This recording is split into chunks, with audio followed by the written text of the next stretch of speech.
9, 2 baris dari atas ya. Kita mundur dikit ke rukun ke-7, sujud ya. Dah ketemu ya, halaman 9. Yang baru yang kitab buka halaman 9, 2 baris dari atas.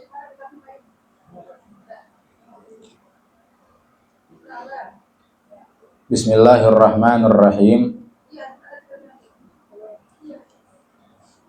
Rukun ke-7 ya, halaman 9, rukun sholat yang ke-7. Lagi-lagi kita masih membicarakan tentang rukun sholat. Ini udah masuk yang ke-7 nih ya. Adalah sujud 2 kali. Sujud 2 kali. Jadi di antara seluruh rukun yang ada, yang diulang menjadi 2 kali dari seluruh rukun sholat adalah cuman sujud aja. Cuma sujud yang diulang sebanyak 2 kali. Yang lain-lain enggak ya. Baca Fatihah sekali, ruku sekali, i'tidal sekali. Tapi cuman sujud yang diulang sebanyak 2 kali. Apa hikmahnya di situ? Kita mengulang sujud sebanyak 2 kali itu adalah kenapa? Mengedepankan sifat tawadu tadi itu ya, yang tadi sudah kita bahas tadi sebelumnya, yaitu mengedepankan sifat tawadu, merendahnya kita di hadapan Allah Subhanahu wa ta'ala. Jadi kita nih manusia, orang nih, organ yang paling mulia adalah kepala kita ya. Kepala kita kalau dipegang orang dipitrahin, kepala gue dipitrahin, apalagi besok nih tanggal 10 lebaran anak yatim. Dikata anak yatim kali megang-megang kepala, itu artinya apa? Bagian yang paling mulia untuk kepala kita tuh ya. Kita ogah gitu. Kalau kita bercanda, kalau muka kita masih nerima tuh. Misalkan kita tampol sama kita masih nerima. Tapi kalau kepala kita ditoel, udah waktu kita tuh bisa berantem tuh. Kenapa? Karena dia bagian yang paling penting dalam anggota tubuh kita. Gitu. Apalagi diusap-usap, dibercandain gitu kan anak ya. Enggak boleh ya. Jangan, nggak boleh bercanda main pala, nggak boleh ya. Kalau bercanda jangan main pala, jangan main muka, nggak boleh. Jadi begitu. Jadi pala kita ini adalah anggota yang paling mulia di antara seluruh anggota badan kita. Tapi tatkala sujud, itu anggota paling mulia disuruh ditaruh tempat yang paling rendah. Di mana? Di tanah, ya, di tanah. Apa alasannya? Li'annahu ablagu fit tawadhu'i. Karena bahwasannya meletakkan pala di tanah atau sujud itu lebih menyampaikan pada perendahan diri kita di hadapan Allah Subhanahu wa ta'ala. Iya, tadinya kita ogah dipegang pala kita, begitu sujud taruh di tanah pala kita, tempat kucing pada tempat orang pada main belok kan tanah gitu kan, ditaruh tuh pala kita di situ. Itu li'annahu ablagu fit tawadhu'i, lebih menyampaikan kepada sifat rendah diri kita kepada Allah Subhanahu wa ta'ala. Tunduk itu, tunduk. Dan juga kenapa? Disuruh sujud 2 kali? Karena bahwasannya alhamdulillah, bahwasannya sujud itu termasuk tempat diijabahnya doa-doa kita. Jadi kalau kita pengen doa kita diijabah, kalau lagi lepangan sujud jangan buru-buru bangun, tapi banyakin doa di situ. Jadi begitu baca tasbih, subhana rabbiyal a'la wa bihamdi, subhana rabbiyal a'la wa bihamdi, subhana rabbiyal a'la wa bihamdi, jangan langsung bangun, doa dulu. Minta apaan gitu ya, doa dulu. Karena bahwasannya sujud itu adalah termasuk tempat diijabahnya doa. Wa akhbara annahu haqiqul ijabah, bahwasannya orang yang berdoa ketika sujud itu pasti diijabah. Fayasjudu saniyan syukran lillahi ta'ala ala ijabatid doa. Maka ia melakukan yang kedua kali sujud itu sebagai rasa syukur kepada Allah Ta'ala atas ijabahnya doa-doa gitu. Karena kata Nabi akrabu ma yakunul abdu min rabbihi wa huwa sajid fa aksirud doa. Jadi keadaan kondisi di mana seorang hamba itu paling dekat dengan Allah ketika sujud, maka perbanyaklah doa ketika sujud. Tadi li'annahu haqiqul ijabah, tempat diijabahnya doa-doa. Jadi itulah kenapa di antara rukun-rukun yang sholat hanya sujud yang diperintahkan sebanyak 2 kali. Karena tadi ya nahu ablagu fit tawadui, lebih menyampaikan kepada sifat sikap rendah diri kita atau tunduk kita kepada Allah Subhanahu wa taala. Dengan meletakkan nih caranya nih, dengan meletakkan 7 anggotanya, yaitu jidat. Jadi kalau lagi sujud buka jidatnya, jangan peci dikebawahin, nggak boleh, nggak sah sujudnya. Maka wajib terbuka, dan 2 tapak tangan, ya, 2 tapak tangan taruh tuh di tanah. Maka sunnah terbuka, ya. Jadi kalau sujud buat jika laki-laki, ya, jika laki-laki. Jadi kalau lagi sujud, yang laki tangannya buka, renggangin, jangan tempetin, buka. Dan wajib ketutup jika perempuan. Kalau perempuan dia didekep, ya, dirapetin tangannya. Ya. Kalau laki renggangin, kalau perempuan dirapetin, gitu. Dan wajib tumak ninah, ya, wajib berdiam diri, berdiam atau ya berdiam dengan tenang ketika sujud, ya, seukuran subhanallah. Sedangkan yang kita baca itu tasbih, yaitu melebihi daripada kadar subhanallah. Nah, itu habis ya rukun ke-7 masalah sujud. Kemudian rukun ke-8 duduk antara 2 sujud. Nah, habis kita sujud bangun tuh duduk antara 2 sujud. Maka afdalnya iftirash. Iftirash seperti duduk tahiyat awal, ya. Duduk iftirash seperti duduk tahiyat awal. Ini biasa dah ya. Ini udah paham nih. Iftirash seperti duduk tahiyat awal.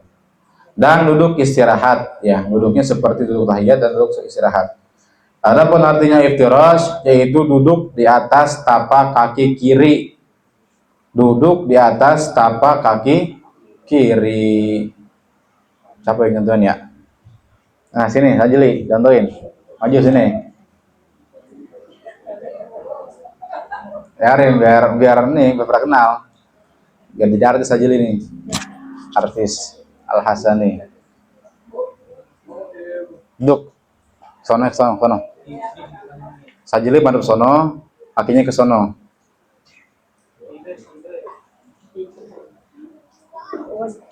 Lalu nih, iya begini nih, ya gini tuh. Dah. Tuh. Lihatin tuh ya, itu kayak begitu tuh. Duduk iftirash kayak begitu. Jadi duduk di atas telapak kaki kiri. Yang kanannya ditegakin kaki kanannya, yang kirinya direbahin. Itu namanya iftirash. Kalau kita orang yang gemuk nih, kalau misalkan orang gemuk nggak kuat tuh yang kanan, ya nggak apa-apa direbahin juga. Coba saja direbahin yang kanannya, jangan ditegakin. Iya, ini begini juga boleh nih, begini juga boleh. Tapi ya kalau jangan kayak duduk nih, kaki yang kanan coba sajili di atas yang kiri, yang kanan di atas yang kiri. Jangan begini nih, jangan ya, jangan begini nyungsep nih begini nih, ini nyungsep nih. Jadi tadi yang pertama kaki kiri direbahin, kita duduk di atas yang kiri, yang kanan ditegakin begini, yang sunnah nih, yang abdal begini. Kalau kita nggak kuat kelamaan duduk, yang kanan boleh direbahin, jadi sama-sama rebah. Yang nggak boleh itu bukan nggak boleh sih, yang jangan kalau bisa jangan di begitu duduknya, manakala kaki kanan kita di atas kaki kiri, itu kurang ya, kurang anjuran kurang. Dah duduk, jadi gitu. Itu namanya duduk iftirash, duduk di atas tapak kaki kiri. Dan wajib tumanina, ya sama ya, diam. Bacaan apa bacaannya? Ayo baca bareng-bareng. Bacaan duduk antara 2 sujud. Rabbi ghfirli warhamni wajburni warfa'ni wahdini wa'afini wa'fu anni. Lagi. Rabbi ghfirli warhamni wajburni warfa'ni warzuqni wahdini bini wa'fu anni. Sekali lagi. Rabbi ghfirli warhamni wajburni warfa'ni warzuqni wahdini wa'fu anni. Yang pakai hafal ya, masih hafalin tuh. Rukun ke-9 selanjutnya membaca tasyahud akhir, ya. At-tahiyyatul mubarak, antara agak di belakang teksnya. Membaca tasyahud akhir dengan segala syarat-syaratnya yang tersebut di rukun Fatihah. Jadi kalau lagi tasyahud akhir itu tangan kita nih, begitu kita apa namanya ada di rakaat terakhir sujud, kita mau tasyahud akhir, pertama tangan yang kiri letakin di atas paha kita, yang kedua tangan kanan langsung genggam. Nih latin, perhatiin nih, siapa yang pojok? Ah, bang, perhatiin bang, sini bang. Jadi begitu kita bangun tuh bangun dari rakaat terakhir, duduk tasyahud akhir, tangan kiri kita pegang di paha kiri, tangan kanan kita langsung genggam. Genggam begini ya. Jadi langsung begini nutup. Yang telunjuk jangan kita pegang, kita lepas saja. Jadi kayak muncung sendiri dia, kayak mancung sendiri gitu. Jadi jangan begini. Begitu bangun, Allahu Akbar, tangan kita langsung siap tegap, langsung siap ngepel. Kecuali telunjuk, jangan dikepel karena dia bakalan nanti nunjuk ketika ngucapin apa namanya asyhadu alla ilaha illallah, ngucapin apa namanya itu asyhadu alla ilaha illallah. Selain telunjuk jangan digenggam, yang lain genggam semua. Jadi gini tuh megang itu ya, Allahu Akbar, yang kiri kita taruh di atas paha kiri, yang kanan langsung siap genggam. Jadi jangan begini, langsung digenggam tangan kita, kecuali telunjuk tuh ya. Itu baru itu kita baca apa namanya bacaan tasyahud akhir, at-tahiyatul mubarakatus shalawatut thayyibatu lillah, sampai seterusnya sampai habis gitu. Ntar pas lempangan asyhadu alla ilaha illallah baru nunjuk, jangan pakai dimain-mainin ya, jangan pakai kayak orang suwit mainin telunjuk, jangan, udah bisa aja lempengin aja, jangan main-mainin. Makruh gerak-gerakin tangan itu kalau lagi tasyahud akhir, gerak-gerakin telunjuk makruh hukumnya. Jadi jangan kayak orang suwit, ngomong suwit pakai dan main-mainin, jangan, biasa aja tangannya.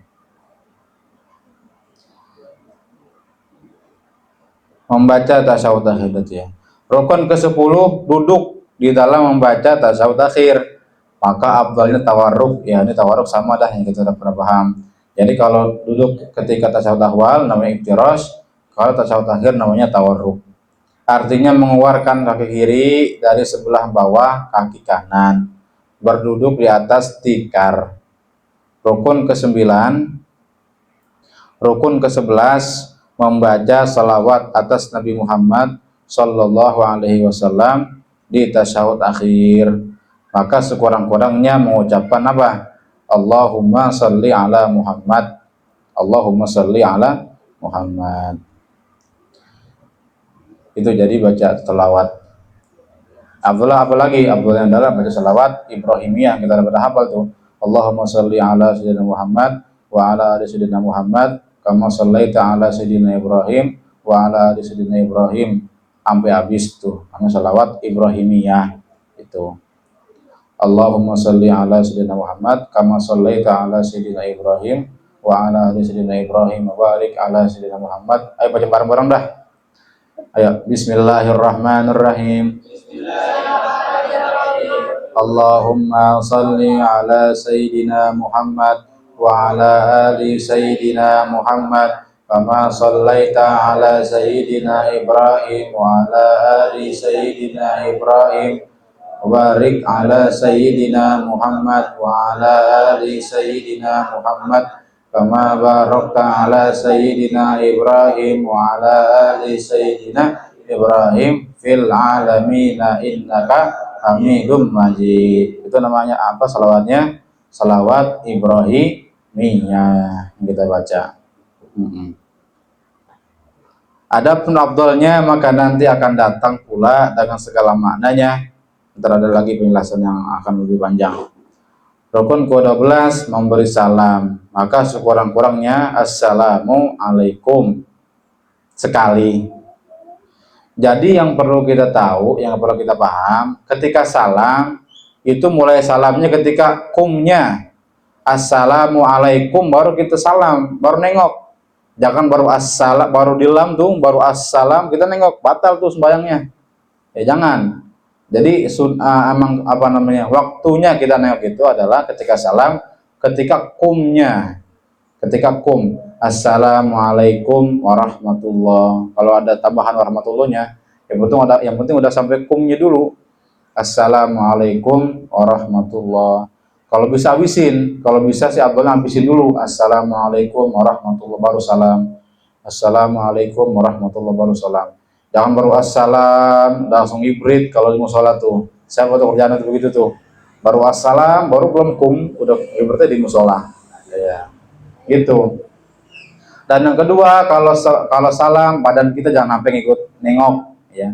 Jadi yang nengok adalah kepala kita doang. Badan nih jangan sampai ngikut begini. Jangan sampai ngikut salam. Ntar bisa batal sembahyangnya. Jadi yang nengok adalah kepala doang. Assalamualaikum warahmatullah. Jadi ditahan badannya ya, jangan ikutan nengok pas lagi salam. Kalau sampai ngikut bisa batal sembahyangnya. Assalamualaikum warahmatullah. Itu. Jadi kepala doang yang nengok, badan kagak. Gitu. Itu yang perlu diperhatiin. Adapun afdhalnya maka nanti akan datang serta segala maknanya. Rukun ke-13 terakhir tartib. Nah, artinya beraturan. Artinya beratur satu persatu daripada segala rukun sembahyang yang tersebut adanya. Berarti berapa jumlah seluruh rukun sholat? Ada 13. Terakhirnya namanya tartib beraturan antara satu rukun dengan rukun yang lainnya. Wallahu a'lam bishawab. Pasal